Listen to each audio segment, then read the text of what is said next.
طيب، ازيكم يا حبايب قلبي، عاملين ايه؟ يا رب تكونوا بخير دايما. جايلك النهارده بطريقة عمل رقم وهمي للواتساب والتليجرام والإيمو من جميع دول العالم. يعني مش من دولة واحدة بس، لأ، عندك أكتر من دولة في الموقع اللي احنا هنشتغل عليه النهارده. مش طالب منك غير إنك تنزل تصلي تحت، غير إنك تنزل تحت في الكومنتات تصلي على النبي عليه الصلاة والسلام. برضه تنزل تعمل لايك واشتراك في القناة لو لسه ما اشتركتش. طبعا ده الموقع اللي احنا هنستخدمه النهاردة. هكون برضه سايب لك اللينك بتاعه تحت في الوصف، وهكون سايب لك لينك شاتي في الوصف. تمام. ده الموقع، هنيجي كده ندوس على كلمة ترجمة ديت عشان نترجم الموقع للعربي بس مش أكتر. تمام. هنا بيقول لك رقم الهاتف المؤقت من 24 ل7 أيام.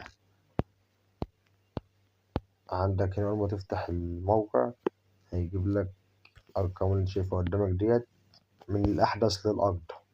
تمام. هنا رقم من المملكة المتحدة، وهنا رقم من المملكة المتحدة برضه من المملكة المتحدة. تمام. لو جينا ننزل كده هنلاقي كذا رقم من دولة المملكة المتحدة، وهنا الولايات المتحدة وسلوفينيا. تمام. وطبعا لو عايز أرقام أكتر تنزل تدوس على الرقم هنا. طبعا دي الصفحة الأولى، فاحنا هندوس على الصفحة اللي هي التانية ديت. تمام. هتجيب لك اللي هو المزيد من الأرقام. فاحنا هنيجي مثلا نجرب أول رقم كده، ندوس على تلقي الرسائل القصيرة، بس قبل ما ندوس عليها هننسخ الرقم كده، ناخده نسخ. تمام. وندوس تلقي الرسائل القصيرة.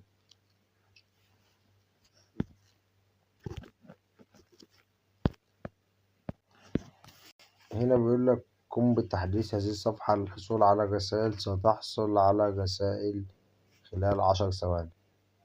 طبعا هنا الحالة متصل، والدولة اللي هي المملكة المتحدة، ورسائل 0 رسائل، وعندك تحت أرقام أخرى. تمام. انت لو عايز تجيب رقم تاني هتدوس على حاول رقم مختلف، هيجيب لك رقم جديد. طبعا احنا نسخنا الرقم. لو جينا كان نخش عندنا على نسخة واتساب، وليكن مثلا واتساب الأعمال. تمام.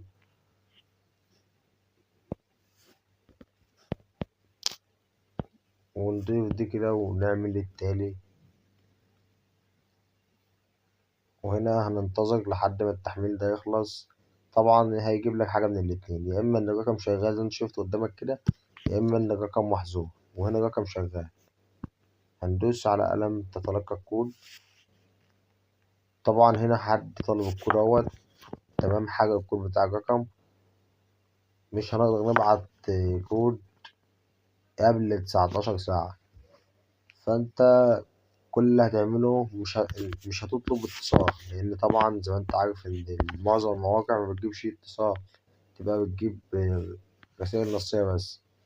فأنت كل اللي هتعمله تستنى، يا هتستنى 19 ساعة، يا هتعمل حاول رقم مختلف. وطبعا هيجيب لك رقم مختلف تماما، وهتضيفه، هتاخده نسخ كده، دوس تعديل الرقم وتضيف هنا الرقم وتمسح رمز الدولة. تمام. لحد ما تلاقي رقم شغال معاك محدش طلب الكود بتاعه. هنا بقول لك لقد حاولت منذ دقيقة تقريبا، برضه الرسالة النصية محروقة. في حد طالب هنا الكود دوت على تطبيق تندر اللي هو التعارف تقريبا، وحد طالب الكود تاني هنا دوت عشان بس محدش حد يعني مثلا. في ناس بتنزل تحت في الكومنتات تقول لي التطبيق مش شغال أو الموقع مش شغال. لا يا صاحبي، الموقع شغال اهوت. حد طلب هنا الباي بال، فعل حساب باي بال بالرقم ده. كذا كود اهوت واصل للرقم ده، 1 2 3 4، يعني أكتر من كود يعني واصل للرقم ده. وده طبعا لو أكد حاجة هو بيأكد إن الرقم شغال والموقع شغال.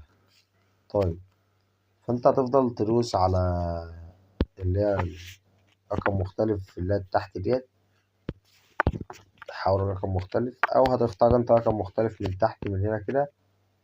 لحد ما يطلع رقم شغال معاك، وطبعا بعد رقم أو اتنين هتلاقي في واحد منهم شغال معاك.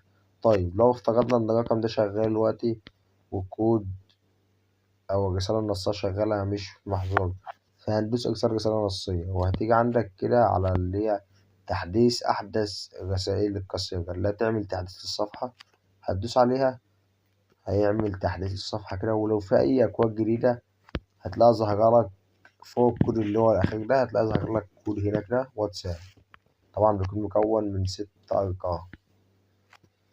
بس كده يا اخواتي، وده بيكون فيديو النهارده. لو عجبك الفيديو متنساش اللايك والاشتراك في القناة، والسلام عليكم.